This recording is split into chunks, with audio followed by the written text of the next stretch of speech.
Jemaat yang dikasihi Tuhan, kita terima pembacaan kesaksian Sabda Tuhan, Injil Matius bab 9 ayat 35 hingga bab 10 ayat 8.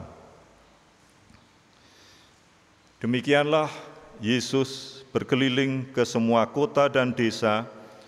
Ia mengajar dalam rumah-rumah ibadat dan memberitakan Injil Kerajaan Surga, serta melenyapkan segala penyakit dan kelemahan.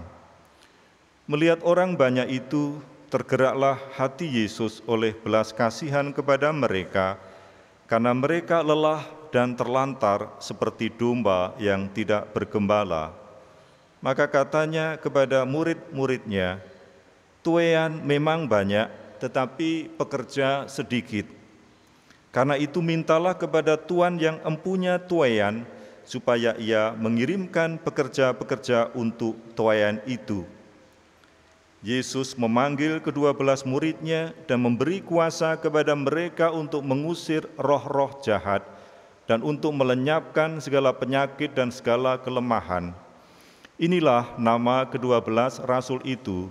Pertama, Simon yang disebut Petrus, dan Andreas saudaranya, dan Yakobus anak Zebedius, dan Yohanes saudaranya, Filipus dan Bartolomeus, Thomas dan Matius pemungut cukai, Yakobus anak Alfius dan Tadius, Simon orang Selot, dan Yudas Iskariot yang mengkhianati Dia.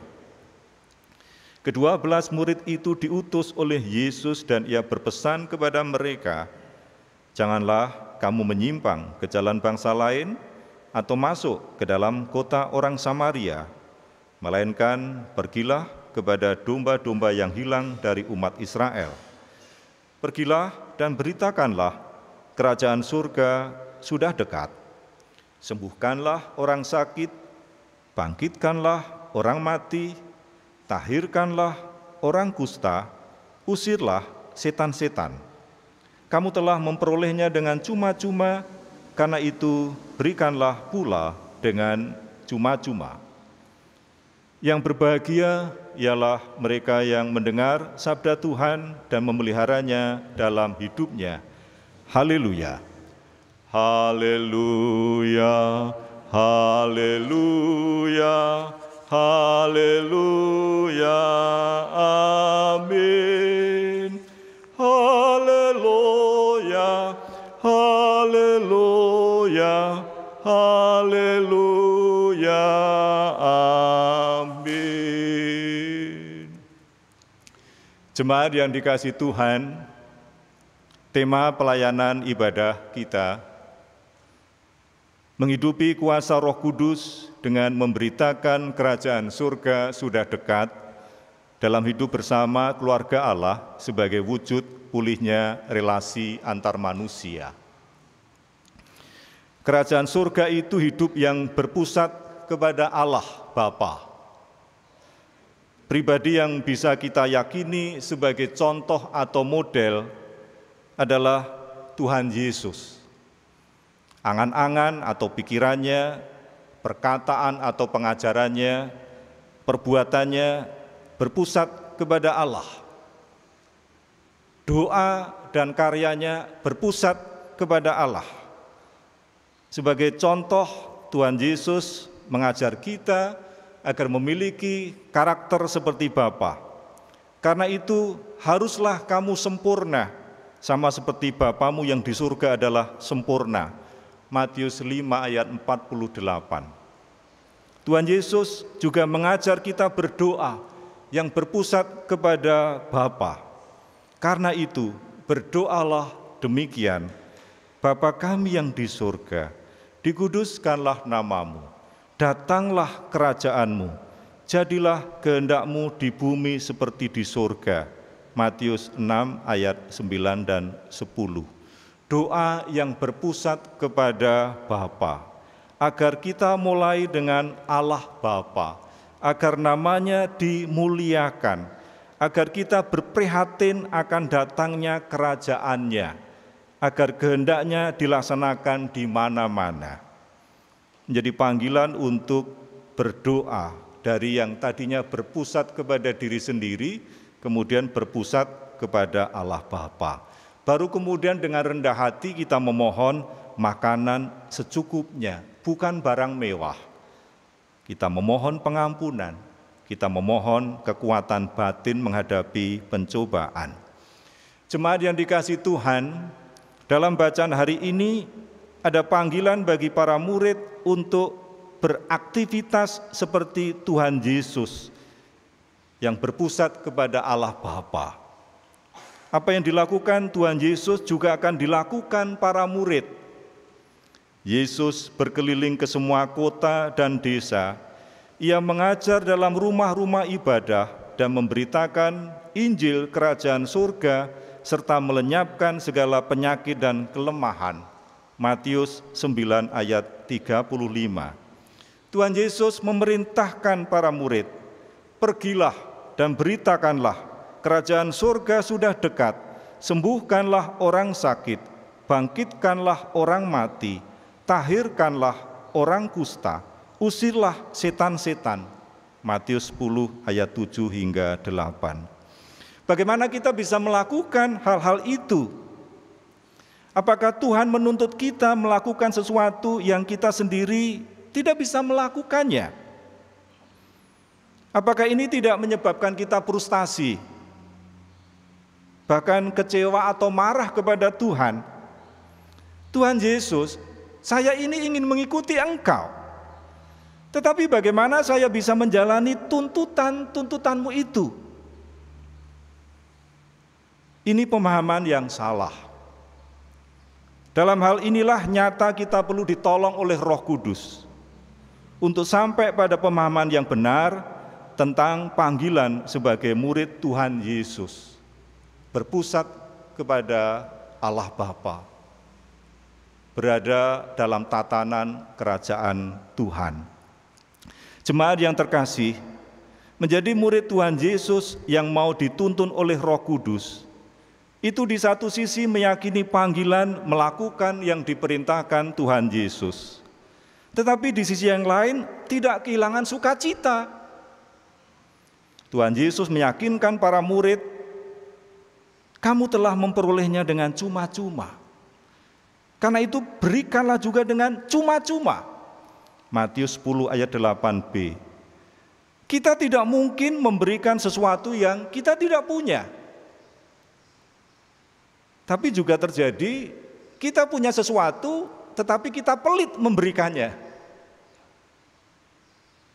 Kalau kemudian kita pelit memberikannya, bisa jadi kita tidak memberikan dengan sukacita. Kemudian kita ngerundel, atau kemudian marah karena terpaksa memberikannya. Bagaimana kita bisa memberikan dengan sukacita?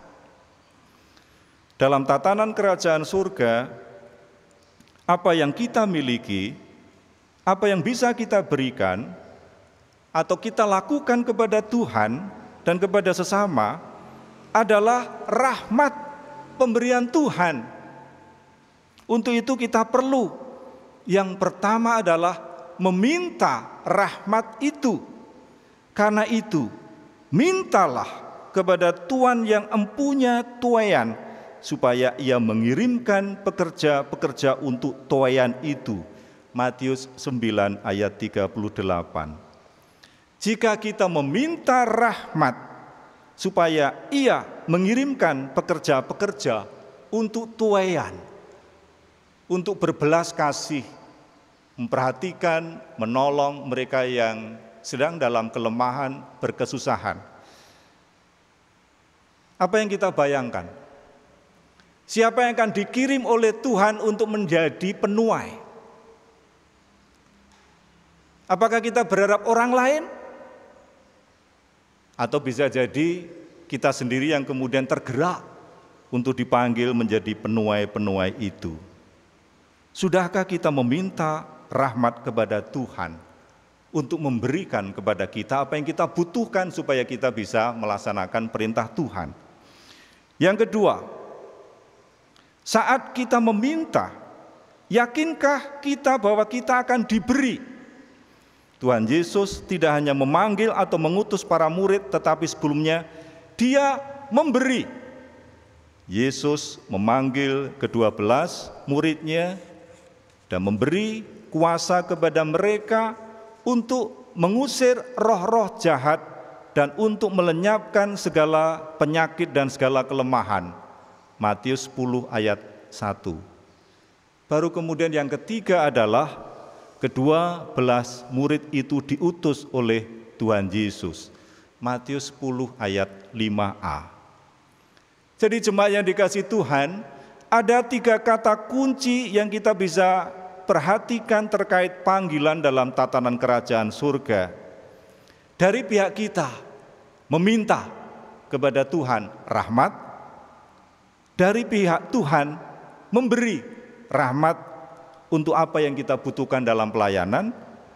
Kemudian terjadi kerjasama kita dengan Tuhan di mana kita diutus. Apa yang paling penting kita minta. Jadi jika kamu yang jahat tahu memberi pemberian yang baik kepada anak-anakmu, apalagi Bapamu yang di surga, Ia akan memberikan Roh Kudus kepada mereka yang meminta kepadanya. Lukas 11 ayat 13. Yang perlu kita minta pertama kali adalah Roh Kudus. Ada sebuah lagu TC pendek, syairnya hanya datanglah ya Roh Kudus. Datanglah ya Roh Kudus, datanglah ya Roh Kudus. Datanglah ya Roh Kudus, datanglah ya Roh Kudus. Bayangkan lagu meminta Roh Kudus ini kita nyanyikan berulang kali, sesering kali. Bisa jadi sepanjang hari kita menyanyikannya. Apa yang akan Tuhan berikan kepada kita? Kalau kita memiliki Roh Kudus, kita akan dimampukan memberi dengan sukacita. Kita yang diberi Roh Kudus supaya kita bisa meneruskan memberikan Roh Kudus kepada orang lain. Yakinkah kita bahwa kita sudah memiliki atau sudah diberi Roh Kudus?